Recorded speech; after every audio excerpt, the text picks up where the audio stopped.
You already know that a custody hearing is a battlefield. Now, let's talk about the traps that might be set along your path and how to disarm them before they cause damage. The first trap is the most dangerous. Your own emotions. You're fighting for what you love most, and this can be used against you. Remember the father who lost his composure and shouted in the room, losing not just the custody, but the respect of the judge.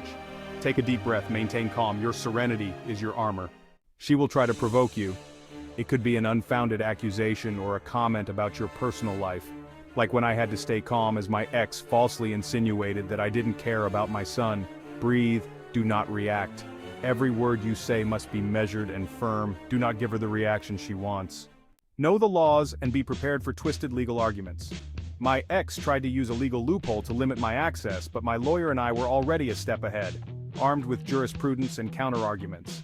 Armed with knowledge, you can dismantle legal traps before they snap shut on you. Every trap you disarm is a battle won in the war for custody.